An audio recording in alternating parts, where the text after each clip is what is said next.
በእስራኤል ተራሮች ላይ ፀሐይ ቀስ በቀስ ወደ ማታው ድባብ እየዘቀዘቀች ነው። ሰማይ በደማቅ ብርቱካናማ በሐምራዊ ቀለም ተቀብቷል። በዚህ መሳጭ ምሽት ምድር በክርስቶስ ደም ታጥባ ፋሲካን ደስታን ልታደርግ ትዘጋጃለች። ወምድረኒ ትገብር ፋሲካ ታጺባ በደመ ክርስቶስ። በክርስቶስ ደም ታጥባ ምድር ፋሲካን ታደርጋለች። እስቲ ወደ ኋላ ተመልሳችሁ ያንን መቃብር በህሊናችሁ ይዩት። የአርማትያሱ ዮሴፍ ለክርስቶስ የለቀቀው ያ መቃብር ከድንጋይ የተወቀረና ቀዝቃዛ ነበር። ጌታችን እንደ ድሃ ኖሮ በባለጸጎች መቃብር ተቀበረ። በሕይወት ዘመናቸው የሚላስ የሚቀመሳተው የሞቱ ቀን ግን በሬት አርዶ በሚሸኙ ሙታን ስቃይ ውስጥ ለምትገኘው ዓለም እርሱ አጋሩነቱን አሳየ። ኑሮው የምስኪን መቃብሩ የባለጠጎች ሆነ። በቁማቸው ሲሰደቡ ኑረው ሲሞቱ የሚመሰገኑትን በቁማቸው መናፍቅ ተብለው ሲሞቱ ታላቅ አባት ተብለው የሚወደሱትን የሰዎች ሕመም ሊካፈላቸው ክርስቶስ በባለጸጎች መቃብር ውስጥ አረፈ። ዮሴፍ ዘአርማትያስ መቃብሩን የሠራው ለራሱ ነበር። ነገር ግን መቃብራቸውን የሚለቁ ቀርበው የሚገንዙ አይደሉምና እርሱ በዘመድ መልክ ቀርቦ ቅዱስ ሥጋውን በሽቱ ቀባው። ጌታችን በሥጋ ዘመኑ ከእናቱ ድንግልናዊ ወተትን ለመነ። 2 ጊዜም ጥማቱን ለመነ። አንዴ ከሳምራዊቷ ሴት፣ አንዴም በመስቀል ላይ ተጠማሁ ባለ ጊዜ ሆምጣጤን ተጋበዘ። ከቤተልሔም በረት ይልቅ የመቃብሩ ስፍራ ያማረ ነበር። በቤተልሔም 2 ዓመት እንደቆየ ሁሉ በመቃብርም 3 ቀን ቆየ። ይህ የሆነው ሟችን ቢሞት ገዳይም ቢገድል ለ3 ቀን ነውና ተስፋ አትቁረጡ ሊለን ስለፈለገ ነው። ሰላም የእግዚአብሔር ቤተሰቦች እንደምን አላችሁ? የእግዚአብሔር ጸጋና ሰላም ከሁላችንም ጋር ለዘላለሙ ይኑር። ለቻናላችን አዲስ ከሆኑ ሰብስክራይብ በማድረግ ይህ ታላቅ መንፈሳዊ በረከት ለሌሎች እንዲደርስ ላይክ በማድረግ ቤተሰብ ይሁኑ። ወደ ኤማሁስ የሚወስደው መንገድ። አሁን ደግሞ ከኢየሩሳሌም 60 ምዕራፍ ወደሚርቀው ወደ ኤማሁስ መንገድ እንሂድ። መንገዱ ጸጥ ያለና አሸዋማ ነው። የበረሃው ወበቅ ወደ ላይ ሲምዘገዘግ ውልብ ውልብ ይላል። 2 ሰዎች ሉቃስና ቀሌዮጳ ትከሻቸው በሐዘን ዝሎ እግራቸውን በድካም እየጎተቱ ይጓዛሉ። አካሄዳቸውም እንደ ወትሮ በብርታት አይደለም።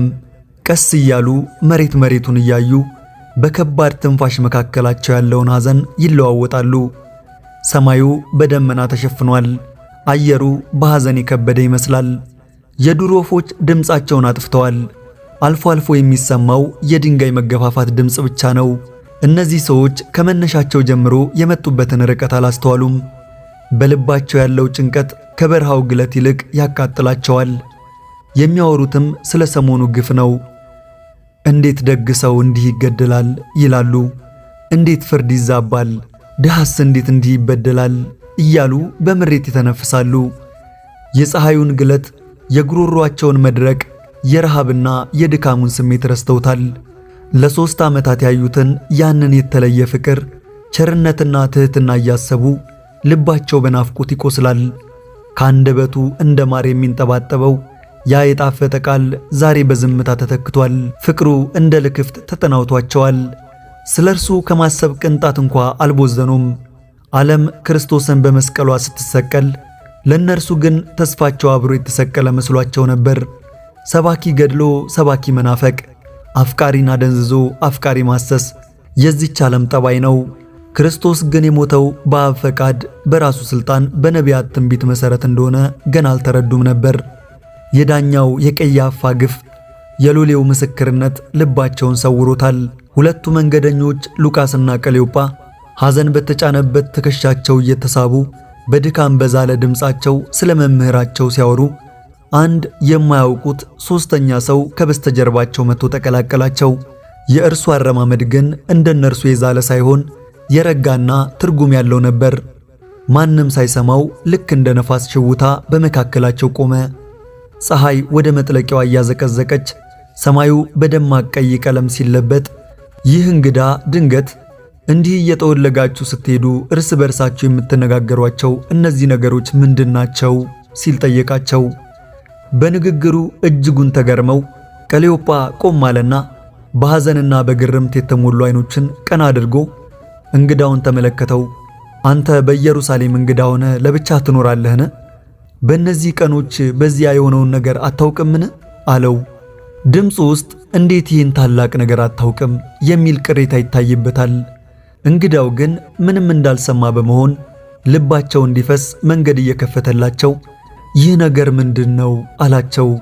መገረሙን በሚያሳይ ሁኔታ በእግዚአብሔርና በሕዝቡ ሁሉ ፊት በሥራና በቃል ብርቱ ነቢይ ስለነበረው ስለ ናዝሬቱ ስለ ኢየሱስ እርሱንም የካህናት አለቆችና መኳንንቶች ለሞት ፍርድ እንዴት አሳልፈው እንደሰጡትና እንደሰቀሉት አንድ በአንድ በዝርዝር አወሩለት። ንግግራቸውንም ቀጠሉ። እኛ ግን እስራኤልን እንዲቤዥ ያለው እርሱ እንደሆነ ተስፋ አድርገን ነበር። ደግሞም ከዚህ ሁሉ ጋር ይህ ከሆነ ዛሬ 3ኛ ቀን ነው ሲሉ ተነፈሱ። አስቀድሞ እንደሚነሳ ቢነግራቸውም አሁን ግን ተስፋቸው ከድንጋዩ መቃብር በታች የቀረ መስሏቸዋል። እነዚህ ሰዎች ክርስቶስን ከጀርባቸው ጥለውት በሐዘን ሲጓዙ፣ እርሱ ግን አብሯቸው ይጓዝ ነበረ። ክርስቶስ የለም እያሉትም እርሱ ካጠገባቸው አለ። ሲክዱት የማይካድ ጌታ ነውና ተስፋ መቁረጥ የእግዚአብሔር ሐልዎት ባጠገባቸው እንዳለ ያስረሳል። ተስፋ የሚሆኑ ነገሮች ተስፋ አይሰጡም። ተስፋ ራሱ እግዚአብሔር ነው። በራሱ በእግዚአብሔር ተስፋ ካላደረግን ጭላንጭሎች ወደ ጨለማ፣ ፀሐይ ወደ ጽልመት፣ ጨረቃ ወደ መሰወር ሲገቡ ልባቸው መፈራረስ ይጀምራል። ጭላንጭል አዲስ ወዳጅ፣ ፀሐይ የንጉሥ ፊት፣ ጨረቃ ደግ መሪ፣ ከዋክብት ደግሞ ትውልድ ናቸው። አዲስ ወዳጅ ብቅ ጥልቅ ሲል፣ ንጉሥ ቃሉን ሲያብል፣ ደግ መሪዎች እንደ አኪጦፌል ሲሆኑ ልብ ይደክማል። ነገር ግን አካል ቀፎ ነው፣ ተስፋ ግን ሞተር ነው። እግር ካላቸው ተስፋ ቢሶች ይልቅ እግር የሌላቸው ተስፈኞች ሩቅ ይደርሳሉ። ፍትሕ ከዳኞች እውነትም ከመሪዎች ጽድቅ ከካህናት ቢጠፋም ገና ተስፋ አለ። ተስፋ የጋረደንን ደመና ሰንጥቀን መንበረ ሥላሴን ስናይ የሚመጣ ነው። ተስፋ ግን በጆሮ ሹክ ሲል ገና ነው ይላል። ሬሳ እየተጋዘም ገና ነው ይላል። ተስፋ በዓይን ላይ ሲያርፍ ከተራራው ጀርባ ያለውን ያያል። በአፍንጫ ላይ ሆኖ የሕይወትን መዓዛ ያውዳል። በአፍ ላይ ሆኖ ይህም ያልፋል ይላል። ተስፋ ያሁኑን ሳይሆን የሚመጣውን፣ የሆነውን ሳይሆን የምንሆነውን ያወራል። በእስራኤል ምድር የሞት ወሬ እንደ ሰደድ እሳት ተናፍሶ ነበር። ሉቃስና ቀሌዮጳም ተስፋ ቆርጠው ወደ ገጠሪቱ መንደራቸው ኤማሁስ እየተጓዙ ቢሆንም የዚያን ዕለት ጠዋት የሰሙት የሴቶች ወሬ ግን እንደ ተራራ በላያቸው ላይ ከብዶ ግራ አጋብቷቸዋል። ቀጠል አድርገው በሰከነና ግራ በተጋባ ድምፅ ለአዲሱ እንግዳ እንዲህ አሉት። ከኛ መካከል ማልደው ከመቃብሩ ዘንድ የሄዱ ሴቶች ሥጋውን ባጡት ጊዜ ተነስቷል፣ በዚያ የለም አሉን። ትንፋሻቸው ይቆራረጣል። ሕያው ነው፣ እርሱ ተነስቷል የሚል የመላእክትን ራእይ ደግሞ አየን ሲሉ መጥተው ነግረውን ነበር። ከኛም ጋር ከነበሩት እነ ጴጥሮስ ወደ መቃብር ፈጥነው ሄደው ሴቶቹ እንደተናገሩት አተውታል፣ እርሱን ግን ከመቃብር አላዩትም እያሉ እነዚህ ምስኪን መንገደኞች ሞቱ ላይ ቀርተው ትንሣኤውን አልሰሙም ነበር። ሐዘን በደስታ መተካቱን ያበሰራቸው ሐዋርያ አልነበረም። ነገር ግን ሐዋርያ ባይሄድላቸው የተነሳው ጌታ ራሱ ሐዋርያ ሆኖ ሄደላቸው። ሐዋርያ ተነሳ ይላል፣ ክርስቶስ ግን ተነሳው ይላል። እዚህ ጋር የኢየሱስ ድምፅ በስልጣንና በፍቅር ተሞልቶ ሲሰማ እናስብ። የልባቸውን መዛል የተመለከተው እንግዳ በጸጥታ ሲያዳምጥ ቆይቶ እንዲህ አላቸው። እናንተ የማታስተውሉ ነቢያትም የተናገሩትንም ሁሉ ልባችሁ ከማመን የዘገየ ክርስቶስ ይህን መከራ ይቀበል ዘንድና ወደ ክብሩ ይገባ ዘንድ ይገባው የለምን ብሎ ሲጠይቃቸው አሁን መንገዱ ተቀየረ። ኮረብታዎቹን ሲያቋርጡ ከሸለቆ የሚነሳው ቀዝቃዛ አየር ፊታቸውን ሲመታው እንግዳው ከመጽሐፍት እያጣቀሰ ይተረጉምላቸው ጀመር። ስለ ዓለምና ስለ ሰው በጥልቅ ለማወቅ መሞከር ተስፋ ያስቆርጣል። እርሱ ግን ከፍጥረት ጀምሮ ስለ ራሱ የተነገረውን ምስጢር ገለጠላቸው። የልባቸው ስብራት አርያም ደርሶ ክርስቶስ ሊታደጋቸው አብሮ ይሄድ ነበረ። ለቀባሪው አረዱት እንደሚባለው ስለ ክርስቶስ ለክርስቶስ ይነግሩ ነበር። ጥልቅ ስሜታቸውን ሲገልጡለት እርሱ ደግሞ ጥልቅ እውነትን ነገራቸው። ልባቸውን ሲቆርሱለት እርሱ ደግሞ በመንገድ ቃሉን ይቆርስላቸው ነበር። ሰዓቱ ሰርክ እየተቃረበ ነው። አቅጣጫው ወደ ምዕራብ ወደ ፀሐይ መጥለቂያ ነበረ። የማታዋ ፀሐይ አይናቸው ላይ አርፋ መንገዳቸውን በእምነት እንጂ በማየት እየረገጡ አልነበረም። ፀሐይ ስትጠልቅ የማይጠልቅ የጽድቅ ፀሐይ ግን በመካከላቸው ነበረ። እርሱም ክርስቶስ ነው። እንደ ሰው ተሸንፈው እንደ መልአክ ለመግደርደር አልፈለጉም። ድክመታቸውን ነገሩት። ደክሞኛል ያዘኝ ለሚሉት የክርስቶስ እጆች ሁልጊዜ ተዘርግተው ይኖራሉ። አላዩትም ማለት አላያቸውም ማለት አይደለም። አላመኑም ማለት አልተነሳም ማለት አይደለም። እስክናየው ቢጠብቅ እስከ ዛሬም አንድንም ነበር። እስክናምነው ቢጠብቅ እስከ ዛሬም መልካም አይሆንም ነበር። ወደ ኤማሁስ መንደር ሊገቡ ሲሉ ቤቶች ከሩቅ ሲታዩና የምሽቱ ጭላንጭል ሲጀምር በሕሊናችሁ ሳሉት። ከሙሴና ከነቢያት ጀምሮ ስለ እርሱ በመጽሐፍ የተነገረውን እየተረጎመላቸው ሲጓዙ ማምሻውን ከመንደራቸው ኤማሁስ ደረሱ። እርሱ ግን ይበልጥ ርቆ የሚሄድ መሰለ።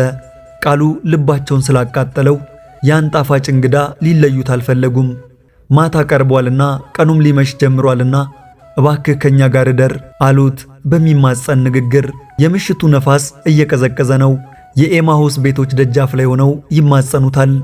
እርሱም ቃላቸውን ተቀብሎ ከቤታቸው ገባ። ምሽቱ በኤማሁስ መንደር ላይ ነግሷል። ከውጭ የጨረቃዋ ጮራ ባሸዋማው መንገድ ላይ የብር ቀለም እየረጨች ነው። ከዋክብትም እንደ ተስፋ ጭላንጭል በሰማይ ላይ ረግፈዋል። ሉቃስና ቀሌዮጳ ያንን ድንቅ እንግዳ ይዘው ወደ ቤት ገቡ። የድካም ስሜታቸው በቃሉ እሳት ተገርፎ ጠፍቷል። በማዕድ ተቀመጡ። በጠረጴዛው ላይ የቀረበው እንጀራ ተቀምጧል። ያ እንግዳ ግን እንግዳ መሆኑ አብቅቶ የቤቱ ጌታ መሰለ።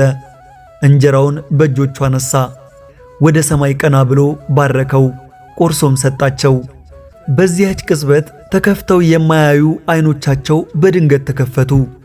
ያ የቆረሰው እንጀራ ብቻ አልነበረም፣ የልባቸውን መጋረጃም ጭምር ነበር። እሱን አዩት፣ ያውቁታል። ያ ረጅሙን መንገድ አብሯቸው የተጓዘው ንግግሩ ልባቸውን እንደ ሰም ያቀለጠው በመስቀል ላይ የሞተውና ከሙታን የተነሳው እርሱ የናዝሬቱ ኢየሱስ ነበር። ልክ እንዳወቁት ግን እርሱ ከነርሱ ተሰወረ። ሉቃስና ቀሌዮጳ በድንጋጤና በደስታ ሰከሩ። በመንገድ ሲናገረን መጽሐፍትንም ሲተረጉምልን ልባችን ይቃጠልብን ኖሯልን ተባባሉ። ለካስ ልባቸው ሲቃጠል የነበረው በቃሉ እሳት ነበር። ምሽቱ መሽቷል፣ መንገዱም ሌሊት ነው። ነገር ግን በልባቸው ውስጥ የትንሣኤው ፀሐይ ስለወጣች ሌሊቱን አልፈሩትም። ጊዜ ሳያባክኑ ሳይበሉና ሳይጠጡ በፍጥነት ወደ መጡበት ወደ ኢየሩሳሌም ተመልሰው ሮጡ። የደከሙት እግሮቻቸው አሁን እንደ ንስር ክንፍ አወጡ። በጨረቃ ብርሃን በዚያ አሸዋማ መንገድ ላይ ሲከንፉ የዱር አራዊት ድምፅና የሌሊቱ ግርማ አላገዳቸውም። ኢየሩሳሌም ደረሱ። 11ዱ ሐዋርያትና ከነርሱ ጋር የነበሩ ሰዎች በአንድ ቤት ውስጥ ተቆልፎባቸው ተሰብስበው አገኟቸው። ገና አፋቸውን ሳይከፍቱ ሐዋርያቱ ጌታ በእውነት ተነስቷል እያሉ ሲያወሩ ጠበቋቸው። ሉቃስና ቀሌዮጳ በመንገድ የሆነውንና እንጀራውን በቆረሰ ጊዜ እንዴት እንደታወቀላቸው በደስታ ሲቃ ተረኩላቸው። ታሪኩን እየተነጋገሩ ባሉበት በዚያች ሰዓት በድንገት ቤቱ በብርሃን ጸዳል ተሞላ። ደጃፉ ሳይከፈት መዝጊያው ሳይንቀሳቀስ ድምፁ የሚያሳርፍ እርሱ ኢየሱስ ክርስቶስ በመካከላቸው ቆመና ሰላም ለእናንተ ይሁን አላቸው። ደቀ መዛሙርቱ ደነገጡ፣ ምትሃት ያዩ መሰላቸው። እርሱ ግን ፍቅሩንና አካሉን ገለጠላቸው። ስለምን ትደነግጣላችሁ? ስለምንስ አሳብ በልባችሁ ይነሳል? እኔ ነኝ፣ አትፍሩ። እጆቼንና እግሮቼን እዩ፣ ዳሱኝም አላቸው። የዓለም ቤዛ የሆነው መድኃኒታችንን አዩት። ደስታቸው እጥፍ ሆነ። አሁንም ገና ማመን ለከበዳቸው ልቦች ጌታ ዝቅ ብሎ ጠየቃቸው። በዚህ አንዳች የሚበላ አላችሁን አላቸው። የተጠበሰ ዓሣ ቁራጭና የማር ወለላ ቀረቡለት። እምነታቸው ይሞላ ዘንድ ዛሬም እንደ ቀድሞ በመካከላቸው ተመገበ። ይህ ጌታ ሁሉን አዋቂ ነው፣ በማወቁም አይጠረጠርም። ነገር ግን ከፍቅሩ ታላቅነት የተነሳ እግዚአብሔር የማያውቃቸው 10 ነገሮች አሉ። አንደኛ፣ ይቅር ያለውን ኃጢአት አያውቀውም፣ አንዴ ከማረው በኋላ መልሶ አይቆጥረውም። ሁለተኛው፣ ተስፋ የሌለውን ኃጢአተኛ አያውቀውም፣ ለሁሉም ተስፋ አለውና። ሶስተኛ፣ ብቻውን የሚበረታ ፍጡርን አያውቀውም፣ ያለ እርሱ ምንም ልናደርግ አንችልምና። አራተኛ፣ የፈጠረውን ትንሽ ሰው አያውቀውም፣ በእርሱ ዘንድ ሁሉም ታላቅ ነውና። አምስተኛ፣ የሠራውን ከንቱ ቀን አያውቀውም፣ እያንዳንዱ ቀን ትርጉም አለውና። ስድስተኛ፣ የማይነጋውን ሌሊት አያውቀውም፣ ከማንኛውም ጨለማ በኋላ ብርሃን አለና። ሰባተኛ የማያልፈውን መከራ አያውቀውም፣ መከራ ሁሉ በእርሱ ዘንድ አላፊ ነውና። ስምንተኛ የማይችለውን ኃይለኛ አያውቀውም፣ ከእርሱ በላይ ኃያል የለምና። ዘጠነኛ ፍቅሩ ያልያዘውን ሰው አያውቀውም፣ ፍቅሩ ለሁሉ ደርሷልና። አስረኛ የማይጠገነውን ሰባራ አያውቀውም፣ እርሱ የተሰበረውን ጠጋኝ ነውና። በኤማሁስ የነበረው ጉዞ ዛሬም በእያንዳንዳችን ሕይወት አለ። ተስፋ ስንቆርጥ አጠገባችን አለ፣ ስናዝን አብሮን ይጓዛል። ወስብሐት ለእግዚአብሔር ወለወላዲቱ ድንግል ወለመስቀሉ ክቡር አሜን።